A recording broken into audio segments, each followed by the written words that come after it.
Well, Kevin actually helped Preston get promoted from League One last season. Our next stop is with the current leaders, Walsall. Dean Smith's men have a League Cup tie against Chelsea on the way in a couple of weeks and are currently undefeated. So what's the secret? Cue Clem. 6 key members of staff, including the manager, went to the same local school. Nearly half their squad are homegrown, and the manager himself is the Football League's 3rd longest-serving old world football principles that are starting to bear fruit for Walsall. We're at the heart of the community, very important to us, and it's really the foundation of our whole philosophy. He's gone for the second pass in the morning, ain't you, Murph? I like it. Yeah? I'm glad about that. It keeps me fit. Yeah? Keeps me mobile. And a love of the club as well? Oh, I've always followed them. Ball, Cookie! We've had a great start to the season. I think the league table shows that. And from we've come back in pre-season, the gaffer and the staff have been really onto us, and it's shown. Moan, lose concentration, lose the game. We can't afford to do that. Have you surprised yourself this season? No, I haven't, to be honest. A lot of the players know what we're about and what we can achieve. You know, getting to Wembley, I think, last year has whet the appetite of a lot of the players, and they're starting to demand a lot of each other now because they know what each other's capable of because they've been together so long. We're top of the league, and I think it's grabbed the attention of people. You've got Jose Mourinho and Chelsea coming in 2.5 weeks' time. You're going to have to get a proper decent bottle of wine, Dean. You know this, don't you? You can't get away with stopping at the local offie and getting a $3.99 job. You might not have tasted Jack Rabbit Red before, or a bottle of Holston Pills.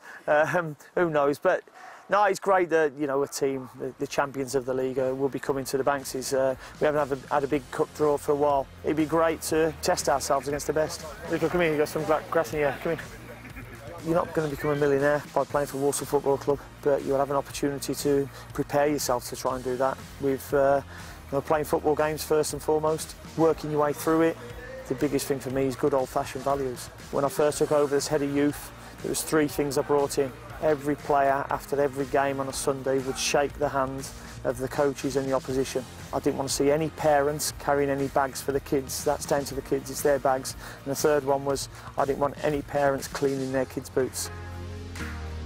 The philosophy is to bring young players through the system, young local players, to try and play an entertaining brand of football, and to get more people through the gates to come and watch that. We're catching the imagination, and it's always going to be a slow burner because when you start a philosophy, it always is.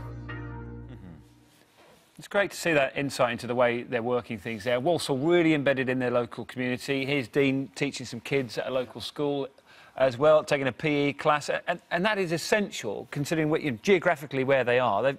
They've got to do that, haven't they? And they're clearly enjoying it. Well, they have. They're right in the middle of the Midlands, but they've always had their own strong identity, albeit within set parameters. And I think the values that he's trying to instill in the football club, the young players, what his expectations of them are, will stand them in good stead. Whether they go on to be players that continue to play for Walsall or go up the league or don't make it, they're going to have some good values instilled in them, and that's very important. And you've got to credit him, Dean Smith, for having those principles and living by them. Did you both clean your own boots, you two, by the way?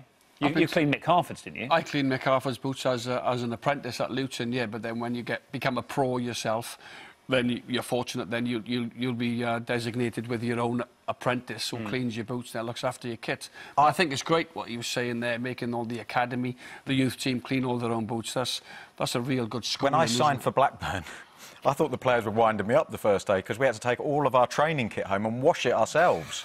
And that was for about 2 years. Is that right? Yeah, honestly. You had to do your own washing. Welcome to the real world, you lot. Come on. When I was cleaning Mick Harford's boots, he made sure I always got the big long studs in the bottom for him. But, that was Big Mick. I will say both of these two carried their own bags in today and polished their own shoes as well.